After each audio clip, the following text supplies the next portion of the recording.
Welcome back to Irish Illustrated Insider. I'm Tim O'Malley, joined today by Tim Priester of Irish Illustrated, John Bryce of Football Scoop and Irish Illustrated. And Tim Priester, we are one day removed from Notre Dame's first spring practice of 2025. So after your chance to view dynamic stretching, I was wondering if you are closer or further away from thinking Notre Dame will return to the national championship game to take on Ohio State. Sure. Right.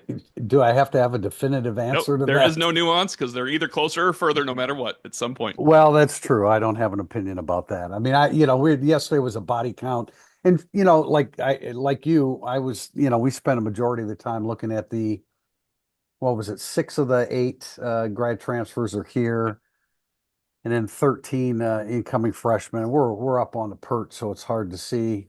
JB may have had a better view than I did, but I mean, just checking out the new coaches. You just want to get an idea.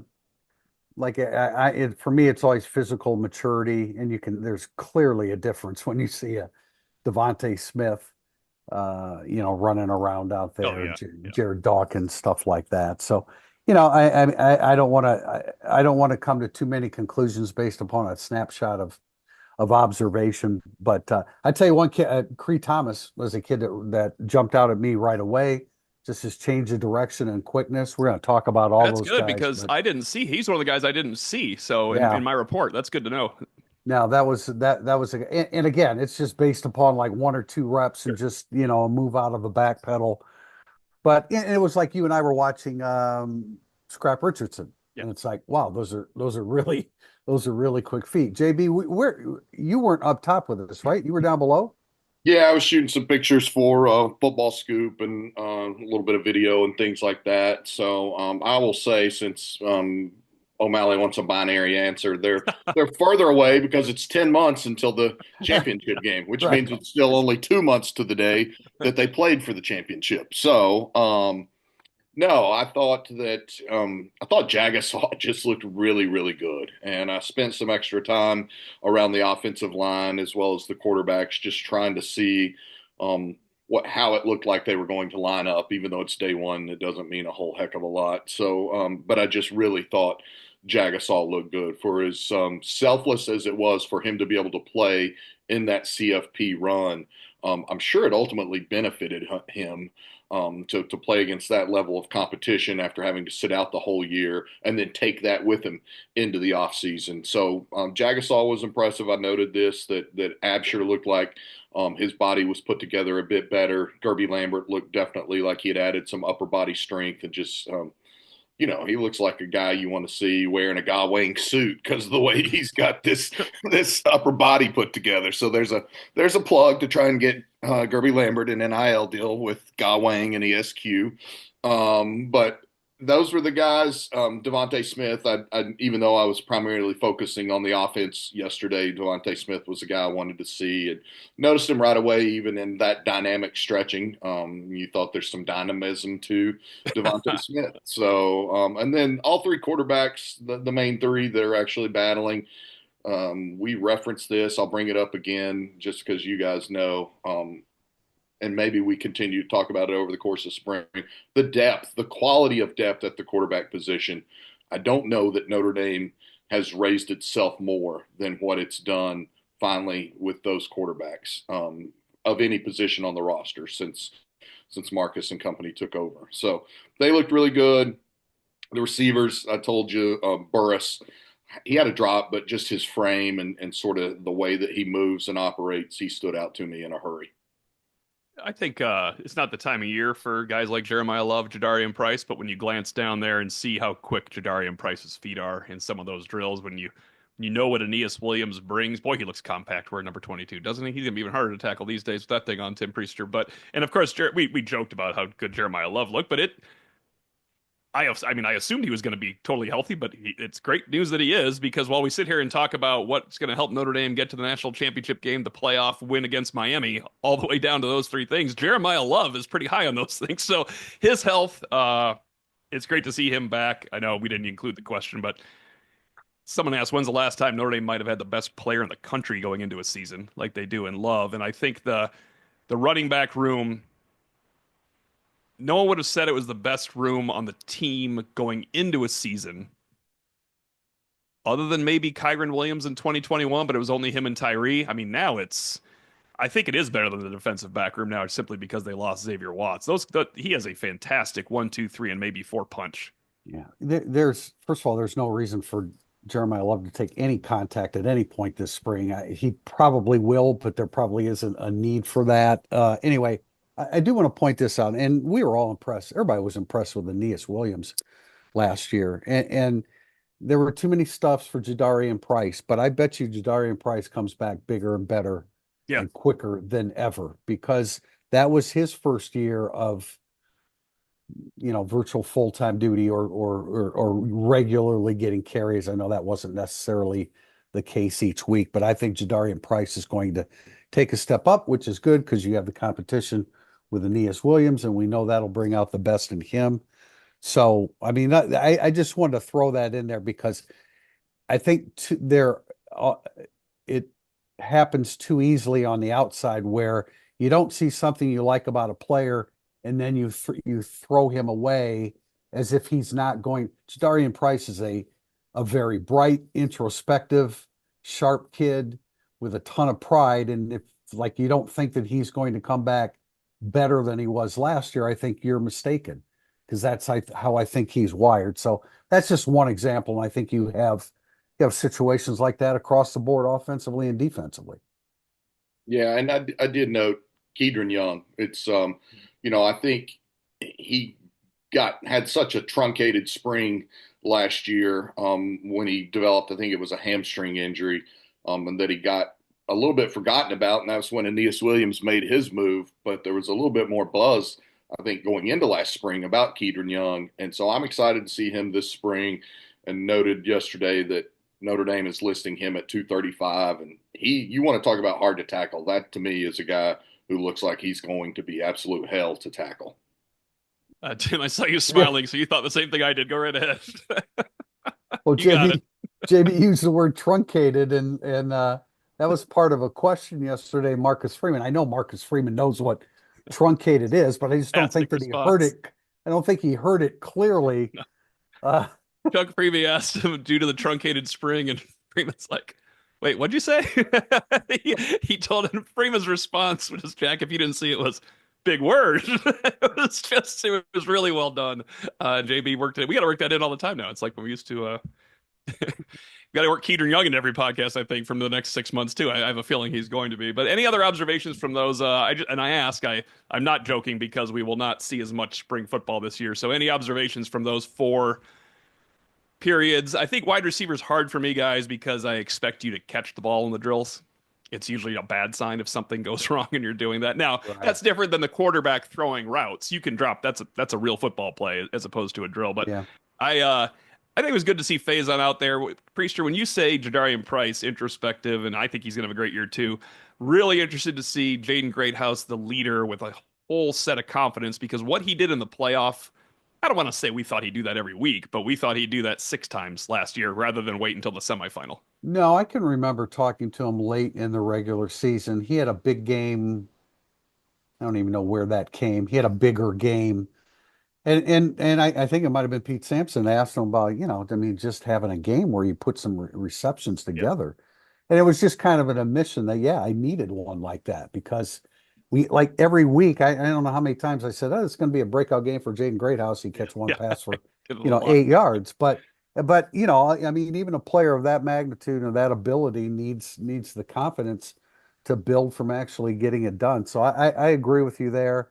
I think other observations, I know we have a question to start out segment one about guys that have, bigger and Right. smaller from what they were. So I don't want to step on that, but, um, seeing Pauling out there and Faison and Pauling leading the drill with Faison essentially, I think that's really, really important. And then Marcus Freeman saying, I think we're going to go into, Yeah. I'm jumping ahead to some of his comments here, Tim, but I mean, uh, Marcus Freeman saying, I lost my train of thought there. On the receivers. Yeah. Yeah, I mean, they're not always having the yards and the receptions for I mean, it falls on deaf ears and a little bit on us too when he says, I asked him about Greathouse needing that breakout game. He's like, well, you don't always have receptions to have a breakout game. I'm like, well, you at one position you kind of do have to have some stats to have a breakout game. I think that's true at wide receiver. But his point was, I think what a lot of guys say is the light didn't go on. It's like he just didn't have the opportunity. When he gets it, he can take advantage of it. We have Right. more guys that should be able to take advantage of it, I And think. and and Faison needs the reps. I mean, he just Yeah. needs the reps. And my point was that Marcus Freeman said that I asked about Faison. I didn't know. We were surprised to see him out there, number Yeah. one. And then he Yep. went ahead and said, we're going to have him a little bit more for football this spring than we did last year. And I'm not sure that I was expecting that. I was But not. I no, definitely was not. I no, I wasn't. So, I mean, I think that that's a really good sign, and that's really important because we had talked about going into this that the projected four top receivers they would all be compromised in some way this spring. And so to hear that, I think that that's great to see Paul. I mean, we're talking about a foot injury, and he's making sharp cuts and Yeah. looking quick and looking like there's absolutely nothing bothering him. And I thought that was really important as well. JB, any takeaways from Marcus Freeman's kind of opening statements, press conference? I thought it was interesting that he kind of admitted, it's time to look for leaders. That was a good question asked of him. This is the time where leaders. This is the time where you find your initial leaders, I think, in a program. Yeah, and I thought it was revealing that he said he had sort of already been looking for that in the off-season conditioning program. I'm interested to see over the course of spring what we all maybe observe or believe that is Lauren Lando's impact in his second spring to be in charge of Notre Dame strength and conditioning and performance for football. For Marcus Freeman, I thought the leadership's comments were interesting. I thought him talking a little bit more about how they staggered guys into the off-season program to get them ready for spring was interesting. And then him commenting saying he still wants to see guys compete and wants to still have a spring game of some sort, not just this year, but continuing to move forward Yeah. because he believes in it for the community. And I've written about this in the past. I think it's one of the best things that Marcus Freeman has done off the field here is to bring in so many underprivileged youth from the South Bend area. And one year it was St. Adalbert's School. I think last year he did something with the Boys and Girls Club. They invited some other people in. So I am a big believer in what Marcus has done with those programs to get kids and get area people to the spring game who, very candidly, he has said that may not have ever been to Notre Dame or had a chance to go to any type of Notre Dame football. And I remember the first time I wrote about it asking Marcus himself, do you ever remember or what's the first game you went to? And he did not remember going to a game until he was on a recruiting visit. And so I thought that was pretty interesting that he didn't have a memory of going to a spring game as a kid. One of my earliest memories is my late uncle taking me to a mid 80s spring game at the University of Tennessee and getting to meet all the players and stuff. So I know the kind of lasting memories that can create. So that for me is maybe not exactly what you were looking for, but it's a moment for me to give a hat tip to Marcus Freeman.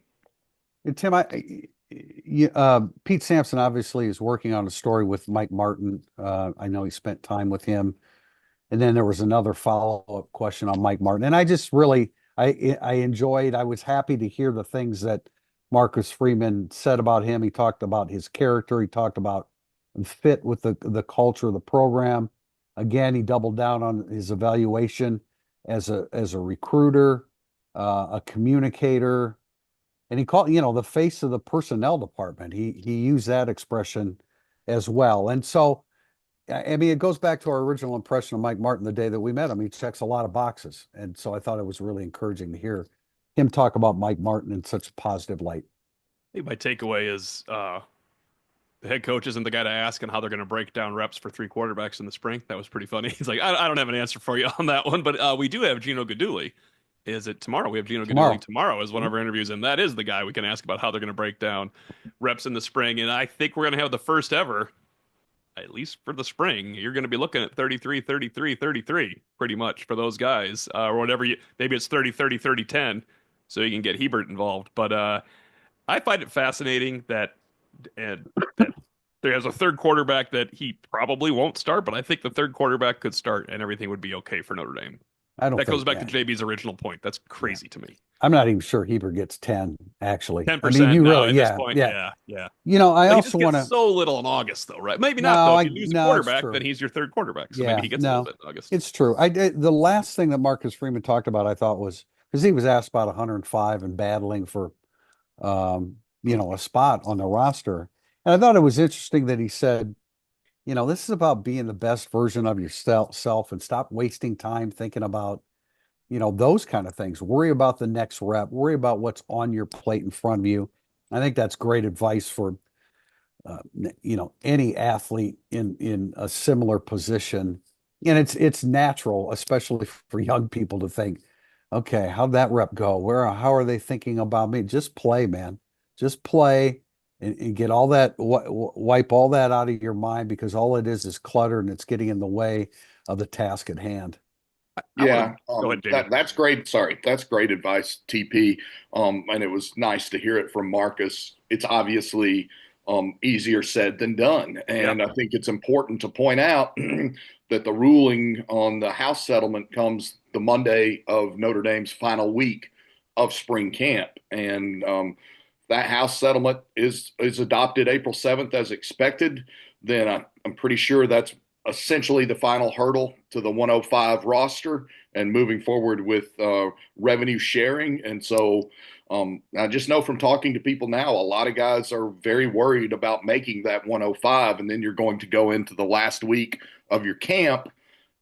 And then that's going to be voted on or ruled upon in the judicial system, and it's going to be everywhere, and guys are going to have it fresh in their mind all over again for the last week of spring camp. I firmly believe that, because I know even while Marcus says that and that's the right approach, I've just talked to too many coaches and too many GMs that are like, what are we going to do? I talked to a NCAA head coach yesterday who was like, bro, moving forward, I'm going to try to put my camp as close to May as I possibly can. And I'm going to tell my guys, I'm going to restructure the way that I do recruiting. And then I'm going to attack it this way moving forward to try to combat the portal, to try to combat other teams trying to steal from my roster to get to the 105. So there's just so many dynamics at play that are interesting that have not really been part of the spring equation before. To wrap this up, just for people listening that might not know what we keep saying 105, there was 120 players on Notre Dame's roster last year. There's about 120 now. We're going to use 120 right now as a round number. I think it's 121. Doesn't matter. You can have 105. 95 right now are scholarship players. Bryce has mentioned that there'll probably be about 95 of the 105 reserved for scholarship players, which means 10 walk-ons. So right now there's 95 scholarship players, 25 walk-ons. They got to cut 15 players from the football team is what this comes down to. It's the worst word you can use because they're not cutting them for a reason of discipline or for anything else like that. They cannot keep for practices. They will not be part of the football team. 15 players, and that's an extremely hard job for head coaches, position coaches, and now general managers around the country because it's unique. It is a new thing. Priester, I don't remember when they went from 1 billion roster spots down to 85, but Yeah.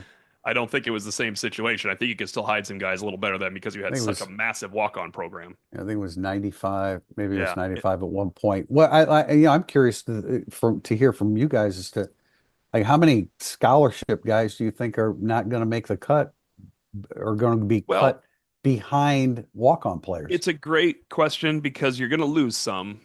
So let's say round numbers again, 90 scholarship players at the end of the spring opens the door for five more. You're still cutting 10, 15 10, 15 players. I could name 10 walk-ons right now that will make the squad no matter what because I know other than freshmen, they're more valuable to the team. And that's what it comes down to. There's Yeah. people aren't going to get cut from the university. You Well, I you mean, still got yeah. to yeah, Oh, but yeah, you yeah, yeah. But but people certainly, need to know like Jake Tefelsky, the walk-on, Trey Reeder, the walk-on, uh, Kobe, I don't mess up his name, Kobe Unyuke, the walk-on. He's making the team. They're gonna get him on well, the team. They're better than the players that they were not recruited over. yeah, and you've got snappers, long snappers, and Right. holders, and Yeah, there's stuff plenty. like So that it's as well. interesting. I, It's not a downer note, but a realistic note. We got to leave it on. People need to know that's what's going on here. You don't have 120 players anymore, but that's what they have right now. Looking to upgrade your wardrobe? Founded by Notre Dame alum Go Wang, you've seen ESQ's custom clothing on the player walk and all of your favorite players and coaches. With more than a decade of making the best bespoke clothing available, ESQ will help you look and feel your best. From a perfect fitting suit or sport coat, shirt or bomber jacket, or that perfect tuxedo for wedding season, check out esqclothing.com and book an appointment to upgrade your wardrobe today. Mention Irish Illustrated and get 10% off your entire purchase. That's esqclothing.com. We'll be back with segment two, Burning Up the Segment Boards. two, burning up the boards. We start with a question from Otis Nixon Irish, right in JB's wheelhouse here. For those that don't know, Atlanta Braves, former Atlanta Brave. We seem to have survived the pre-spring coaching attrition. Who was extended this offseason? And what I'm really trying to ask is, what's up with Mike Mickens as co-defensive coordinator? Boom. Otis Nixon Irish. Appreciate that. Wow. Wearing my Chief Nakahoma hoodie today. See if I have something back here for myself. Yeah. So, and Otis Nixon providing one of the greatest catches in Braves history in my youth. And I remember watching the game live with my mom, standing in the living room of our home in East Tennessee and exploding when he raced to the wall and robbed maybe Andy Van Slyke of a home run. It was a remarkable play. It's on every highlight moment ever shown of Otis Nixon. So Otis, my man, I like that. So let's start with Mickens and Jawan Sider. For the first time ever, is my understanding, both of those gentlemen have 3-year contracts. Notre Dame has never given 3-year contracts to position coaches, and Mike Mickens and Jawan Sider both have 3-year contracts.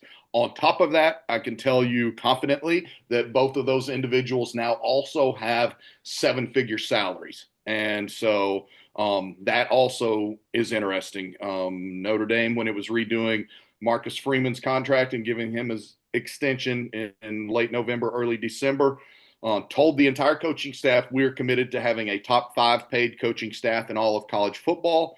This is a big step of that. So now you need to look at the fact Chris Ash also got a 3-year deal. So you have Mike Denbrock has 3 years left on his deal.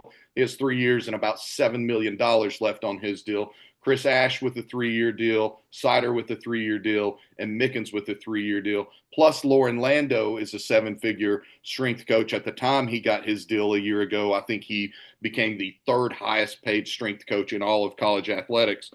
And so there are 5 key assistants right there who are making 7 figures that have 3-year deals on the table. I think that's significant. I think that Mike Mickens, the co-defensive coordinator title, was discussed. Quite frankly, I think a 3rd year and the 7-figure mark were a little bit more tangible than a co-defensive coordinator. And look, like it's clear the view of Mike Mickens around college football because Georgia Tech talked to him very extensively about becoming its defensive coordinator. And I think it helps that Notre Dame went to the table with a 3rd year and a 7th figure to keep Mike Mickens in-house. So those are the things. Otherwise, I can tell you every other position coach was extended. Every other position coach was rolled back out to a 2-year deal. Every other coach also received a raise. So every other coach is operating on a 2-year deal. Every other coach was awarded a raise after the playoff run when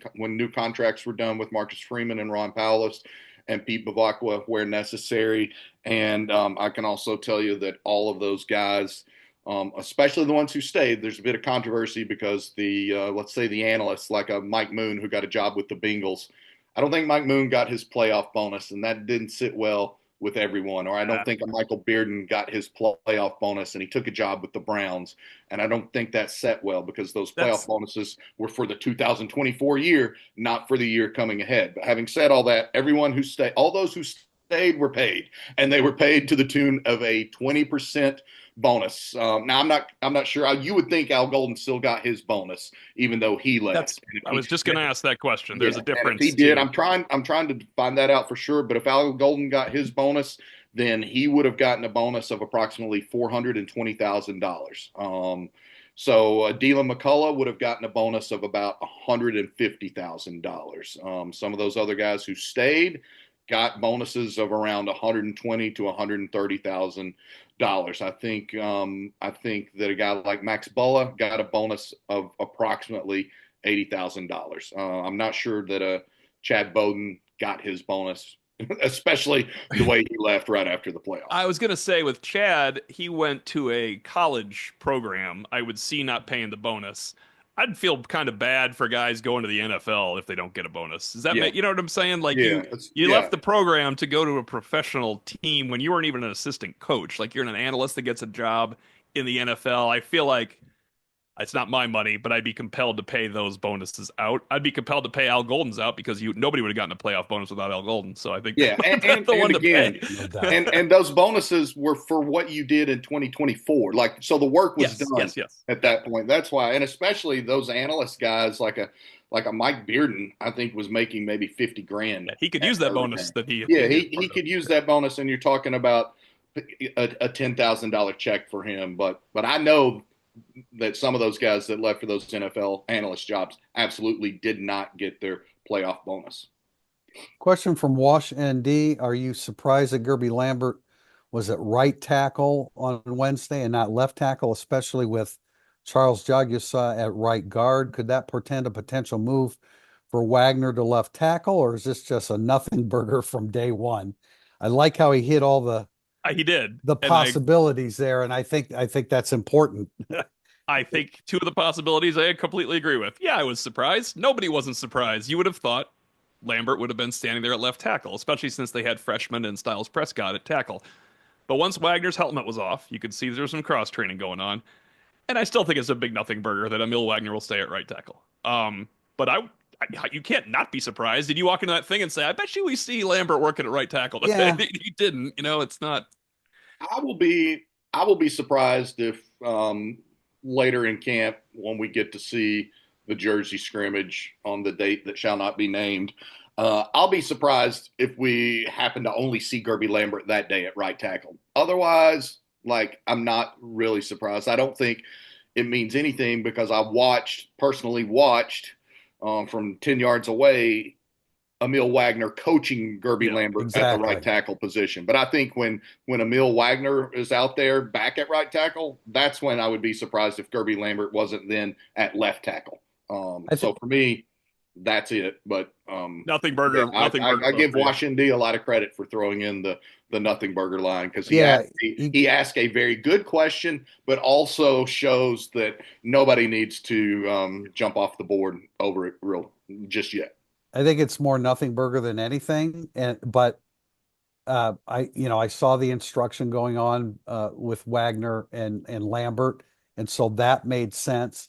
I just recently wrote a story that there's no real reason to flip, Wagner. Wagner, and yet, I would call Lambert a prototypical offensive tackle. I don't know that I would call him a prototypical left tackle. And all things being equal, Wagner on the left side I don't. after what he proved as a pass protector, and then with the size of Lambert on the strong side, it wouldn't shock me if they flipped it. But So it's not the strong side half of the game. no, that's true. You know what I That's mean? true. That's It's not. Yeah. that's an old traditional way of looking at it, I guess. I don't know that it. I mean, ultimately, I don't know that it really matters one way or another. I will ask Rudolph because I'll look up my notes. I asked Rudolph about guys flipping sides because the question was about who was I asking about? Oh, Charles Jagasa, obviously left tackle to right guard during the playoffs. Yeah. So that was extreme. And he goes, for some guys, they can't even do left guard to right guard. You can't even change their movement. We're doing left tackle to right guard, and Charles Jagasa was fine with it. He did say we also had 4 weeks where we were 100% sure he wasn't going to be needed because he wasn't going to be cleared when he came back, USC to playoff, to work him at right guard. So it's not like he jumped in at right guard. He actually got like a He had camp had reps at there, right yeah. guard. Yeah, I think the takeaway for me was that not a surprise, but Sullivan Absher is this year's guard that has to cross train at center because you always need more guys that can snap a football that are varsity players. Like Absher, he's like there's 6, 7 guys. He's like the seventh guy. They're trying to find a way that he can help. By the way, Just like Hamilton. he's listed at 6'8", 318, which Who's Ian that? Book put Oh, Lambert. Absher. No, Absher. Yeah. Um, Absher's 6'8". that's it's around here somewhere. There, hold on. I don't think he's 6'8". He looked huge. I know he's huge, but there's like Six that's eight, 6'8", 318 is what he's listed at. You wow. talk Ian Book. You talk about Ian Book having to look over the center. That's a Yeah. he struggled with that. I don't know about these heights and weights. 6'8's a weird one though. Like, what do you say? What do you say about Sevillano? Well, Someone yeah, just well, randomly put it down. and Logan Thomas at 213, although he looked very light yesterday, I thought. We were expecting him to go in the other direction based upon a conversation I had with Al Washington in New Orleans, but that didn't happen. I actually put in my Thursday thoughts today.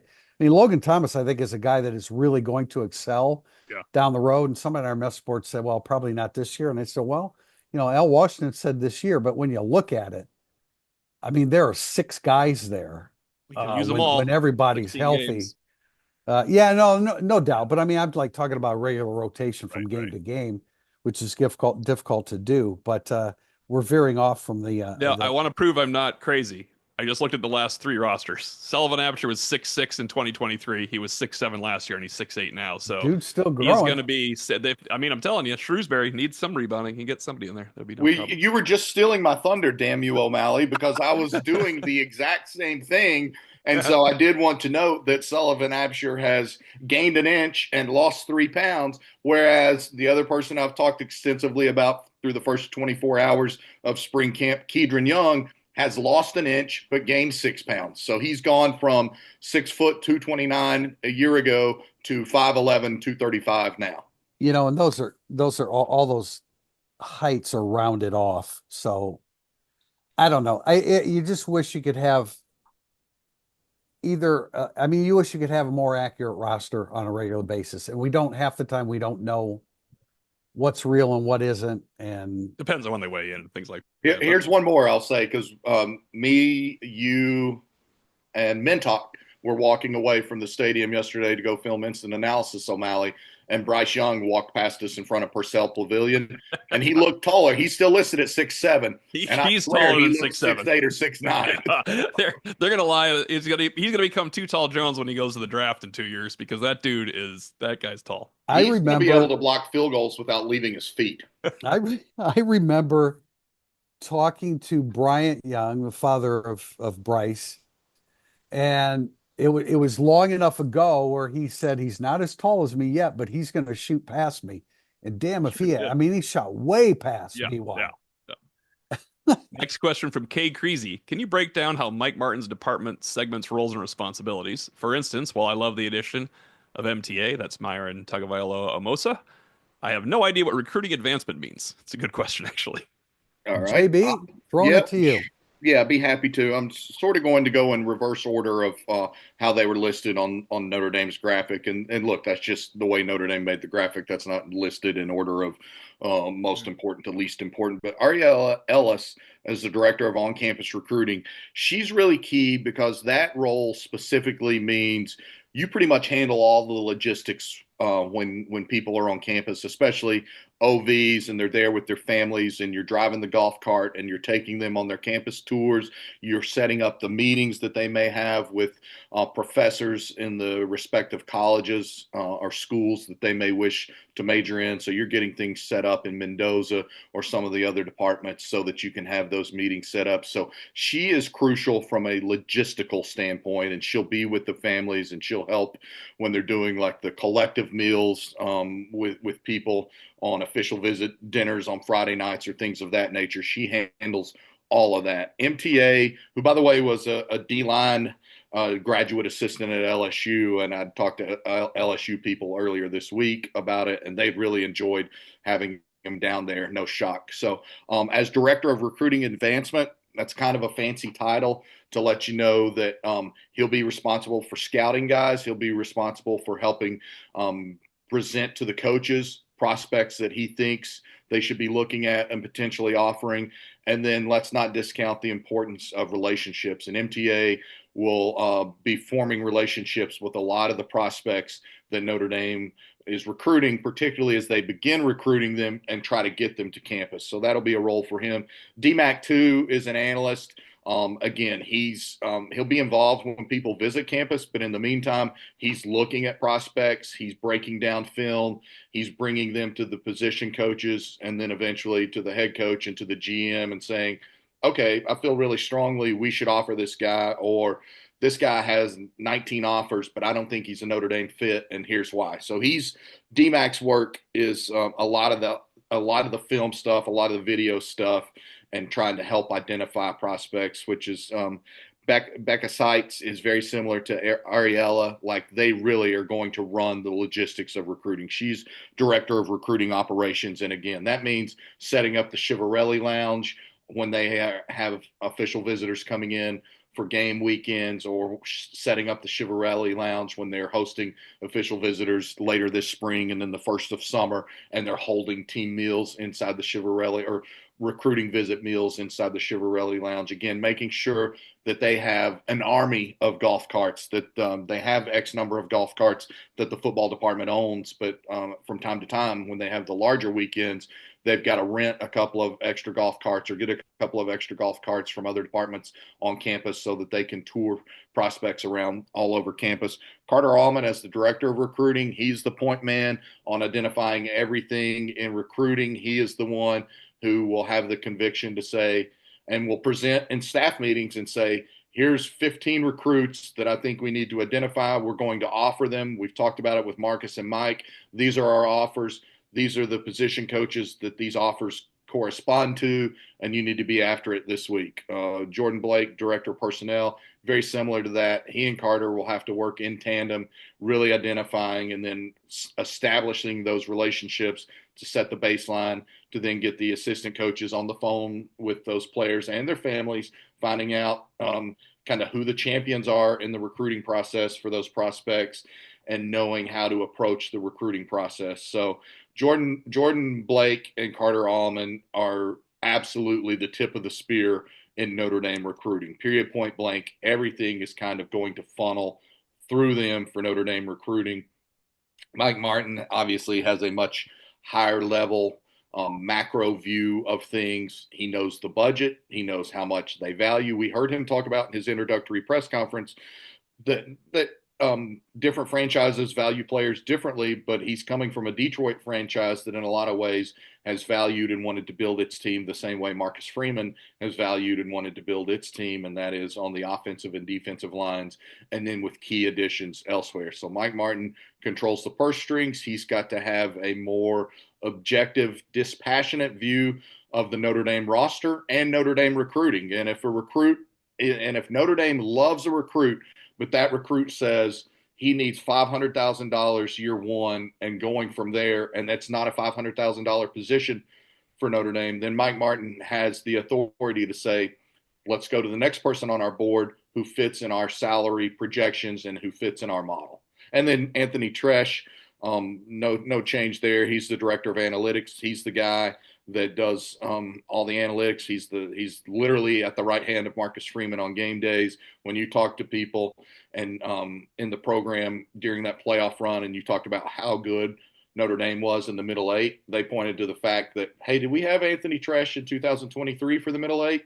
No, we had Anthony Tresh in 2024 for the middle eight. So the people that I trust that know a hell of a lot more ball than me really singled out Anthony Tresh for his impact in 2024, but especially his middle eight impact. And then Matt Jansen, I've said it before, I'll say it again. Marcus Freeman has out loud called Matt Jansen his secret weapon.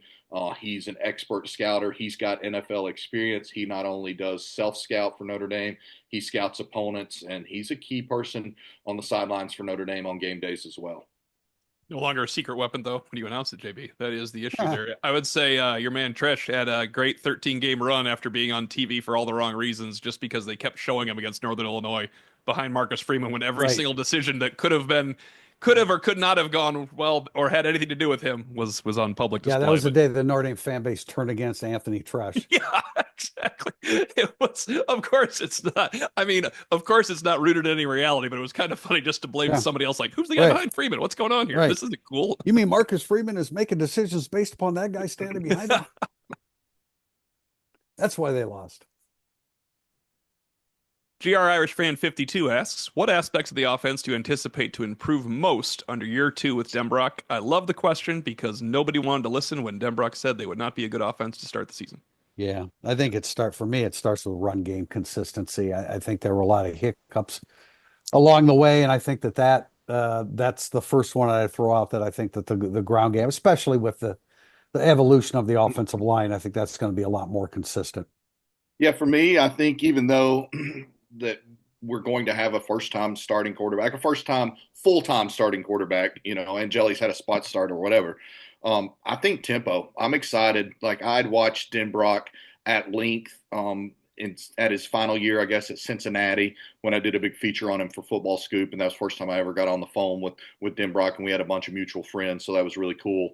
But I watched them that year, and then I especially watched them a ton in the SEC, and I just thought how he utilized Jaden Daniels and the way that they could vary their tempo, but really press tempo when they wanted to. And Notre Dame is never going to be a breakneck tempo team, but I think we'll see more of that capability moving forward as there's more comfort with Denbrock's system, and especially as the offensive line is so much more established and experienced this year.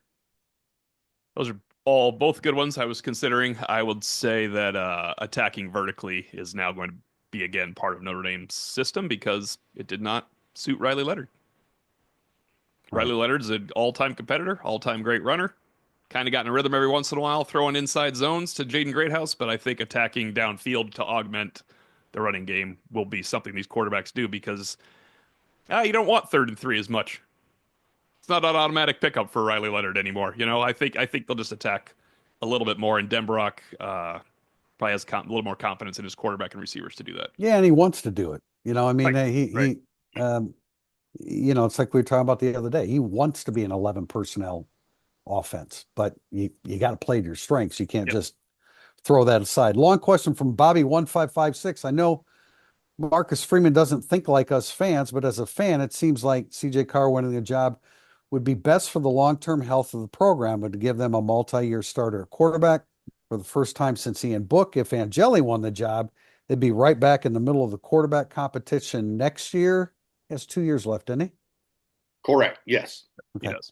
Do you think Marcus Freeman and company puts that into any of his decision making when it comes to the starting quarterback, or is the decision solely what's best for the 2025 season? I like that. I like I that like it question, too. Bobby. I think you're slightly off on a couple of things, but I like the overall merit Guys, I think he of means if Angeli wins the job, CJ Carr is going to fight him like hell for it next year. That is what he means. You'd be in another competition if you keep CJ Carr. maybe he means that. I don't know. I think he means, yeah, maybe. I don't know. I have no opinion on Notre Dame even needing to have a multi-year starter at quarterback. Yeah, I've never JB, voiced yes. that. I mean, let's go. This is 6 for 6. Why the hell not go 7 for 7 with different start? No, I'm joking, obviously. But all of those guys, Angeli, if he won the starting job this year and Notre Dame was a playoff team, then there would be no quarterback battle next year, and so you would have 2 years of Angeli as your starter, and you just probably would no longer have CJ Carr on your roster under that scenario. But of those three guys battling, Angeli has 2 years left. Minchie has 3 full years left, and CJ Carr has 4 full years left. I'm completely in agreement that Notre Dame needs a multi-year starter at quarterback for all of the reasons to reach the next plateau on the field, but also because as people rightfully gnash their teeth about wide receiver recruiting right now, you can't tell a recruit who he's going to be catching passes from. How do you get that guy committed? You can't tell a recruit who he's going to catch passes from. You don't have gaudy statistics to say it doesn't matter who you catch passes from because we're going to get you the ball. Those are the two things that Ohio State can do, which is why Ohio State recruits wide receivers right now better than most NFL franchises. And so I do agree that, to me, the best long-term interest of Notre Dame is having a guy clearly win the quarterback job. And if it's CJ Carr, you've got the potential for 3 full years of him to start. If you start 3 years at quarterback at Notre Dame, you're not starting a fourth because you're No, going the to go to fifth the the fifth NFL. year shouldn't happen for a guy like CJ Right, Carr, right. of course. If you start 3 years at Notre Dame, the fifth year is not happening because you're going to be an NFL draft pick at that point in time. But I do think it's critical, and I do think that the belief is the most talented pure quarterback of that group is Carr, but I do think that all of those guys have characteristics that could still have Notre Dame a playoff contender in the fall. And Marcus Freeman will not base it on anything other than what gives Notre Dame the best chance in 25 to return to the college football playoff. Go ahead, T.O. I see you That, no, nodding your head. Bobblehead Tim. that's exactly how I feel that you have your Marcus Freeman. You owe it to this team that this decision is for 2025, and hopefully it works out well that it can still work for you in 2026 without rocking the boat too much on your quarterback room. But you can make the playoff. You have to have the best quarterback to make the playoff. That might include the best quarterback against Miami is not the best quarterback against Boise State is whatever, however it works out. But I am confident the way Marcus Freeman runs a roster, the way he puts young players in over older players, that he is 100% focused on this season. That's how you get all those playoff bonuses and how everybody has seven-figure salaries because you keep getting accelerate, you keep getting bonuses. Yeah, I think speaking of first of all, great, well-rounded question. And speaking of bonuses, I mean, the bonus would be that you get a multi-year starter out of it and go for it, but you have to concentrate on 2025. You're coming off you almost won a national championship. You have to base it upon the next iteration of your team. The one part of the question, like, I mean, should they have a real competition or should you just make a decision based upon what is in the best interest long term? You got to you got to strike a balance there. I will admit that if Angeli wins the job, it does make it it makes it quite a bit uncomfortable then with CJ Carr moving forward. All right, let me just predict right now who's going to be the starting quarterback in 2025. This is bull crap. That's not on the list of questions. I'm That's not not on the list of prepared. questions. Most games for starting quarterback. Is that what you're asking? Who's going to start the season? I don't know Like, that. like, I do don't you know that think at that all. well, I know, but No, I no, I'm say, saying I'm saying I can't. I think they could. I brought this up in December that they could go. It's Miami on Labor Day Sunday. I understand, but man, so you're going to start Angeli against Miami I'd like to because see them practice. I have no idea well, who would that's start just right now. that's If they just played it. Miami tomorrow, Steve Angeli would start. Well, that's why I say like That's not a question, right? they're going to have a legitimate competition this Yeah, spring. So, to think that okay, we're going to pick based upon 2026 and I mean, do you want a legitimate competition or do you want a decision made based upon the long-term future of the position? I think we all want a Yeah. legitimate You want competition. an absolute legitimate competition, Right. but just because I respect the heck out of UTP for asking the question, I will say I think CJ Carr is the most talented with the greatest individual and team ceiling of those guys at quarterback. And so, if that's what I believe, then I would believe CJ Carr would start the most games in 2025. I agree with most games. I do not have any idea who will start So Sunday you night think in that they Miami. would make a decision that okay, Angeli's best prepared to start the first game on the Yeah, because you road, have to win that game to make the and that playoff, well, or there, to guarantee yourself. Like I'm not disagreeing with that. I'm just wondering if that is actually a potential plan of attack. We're going to start Angeli because that gives us the best chance, but by week 2 or 3, it might be Carr. that's what Brian Kelly did. That's But true. they went 12 and Well, 0. Yeah. That's what Chip Long did. Yeah, and you should do it because what if you look at your offensive line and say, "Holy cow, I really like this guy, how this guy's coming on, but we need to start. We need to start this guy at left tackle because we got to get through the Yeah, game." They did it yeah. with Sam Pendleton. They did it with Sam Pendleton last year. He started at left guard because they needed Sam Pendleton to start. Then all of a sudden Well, he was replaced.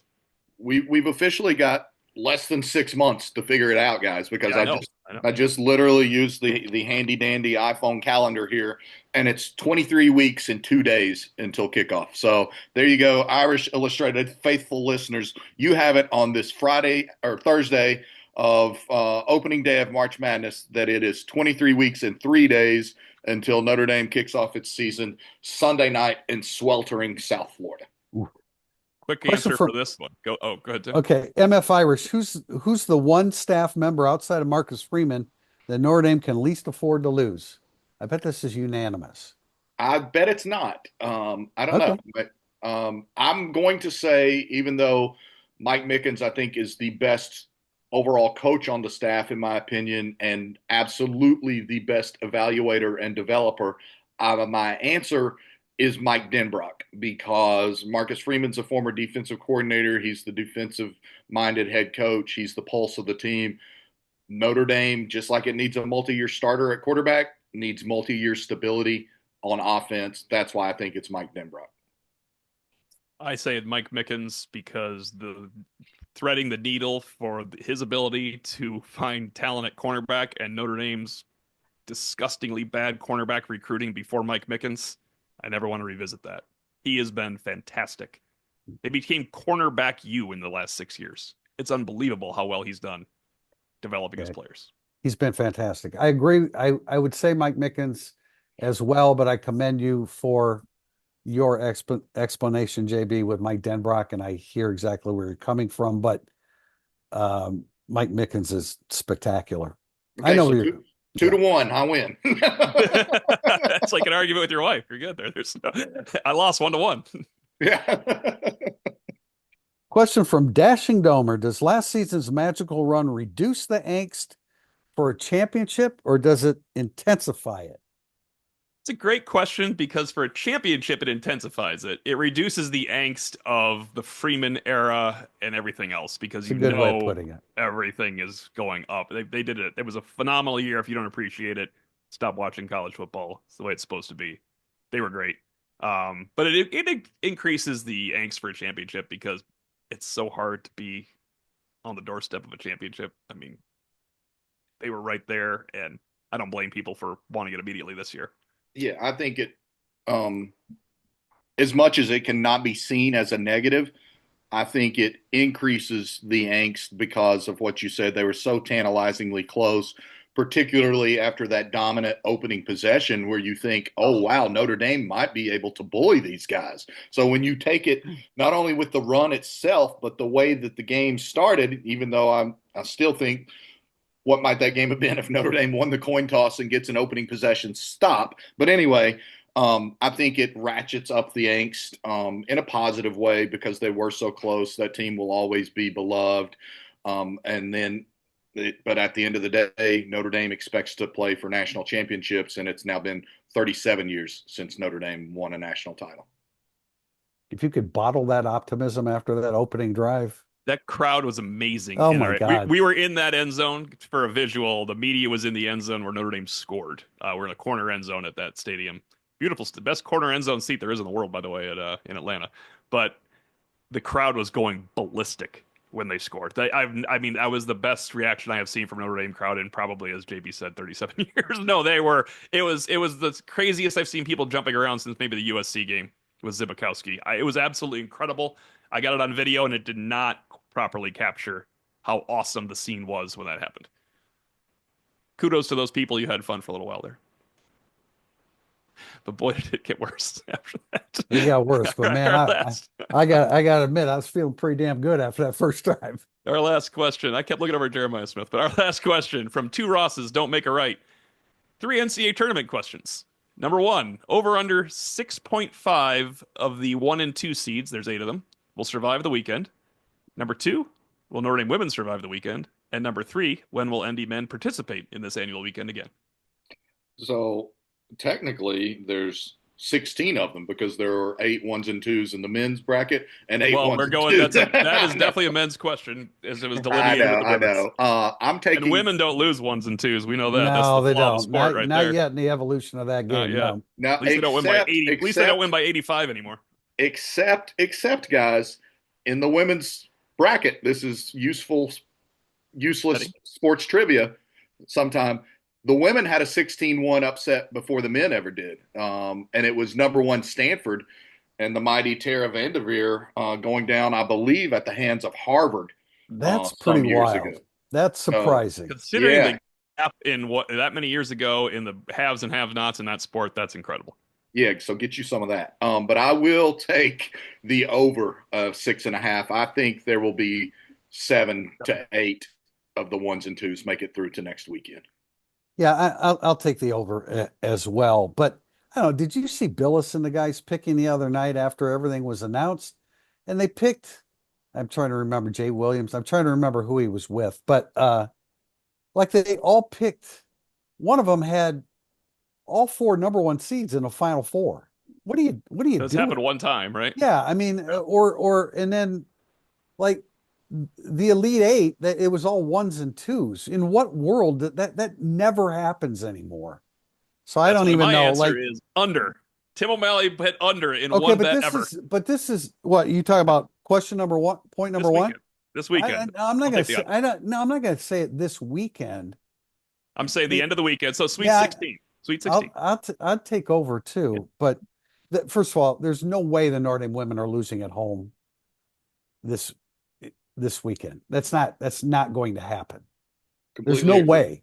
I don't think they Completely. will either. I don't think they will either, but that's a question we had I to wouldn't answer. say no way just because it's Yeah, March and crazy mess happens, but you I could lose agree game that two. You could lose I game would two. put a 99% probability that the uber talented Notre Dame women, Okay. Yeah. All I right. mean, I'll take You 99%. guys are much more confident in Notre Dame women advancing through the weekend than you are in your seven ones and twos wager, right? yeah, I would Yes. say Oh, that. But yes. I feel Yes. Yeah. pretty damn good about both of those. I'm gonna win this wager 1-2, like JB won the last one 1-2. Good job, guys. There's a Tim Yeah, Priester. yeah. You have to win a wager 1-2 some point. Bryce and I both have here. There was Matter of fact, I like this question so much too, Ross's, that and O'Malley's got remarkable pool in the world of bookies that I want you to get me a parlay, that's a good one. O'Malley, that I'm parlaying. I'm pairing together the Notre Dame women and at least seven ones and twos advancing to next weekend. I want to lay some live action on that. Do you realize the best parlay ever created was ruined last year by the double up parlay we all used to talk about? You bet on Notre Dame to win, and then you bet your winnings on week two, and you go just to win, and you go all the way through the year, and it would have been the greatest wager of all time if Northern Illinois didn't get in the way of it. Yeah, Which money you would have won there? yeah, And then you just cut your losses against Ohio State because we called that one. So there was. yeah. Okay, and I then on a remember down note. So Notre Dame men, when Notre Dame be back? Not next year. That's my not vote. next year. Not I next can't. year. And it's too fluid to I mean, Yeah, rosters are too fluid now.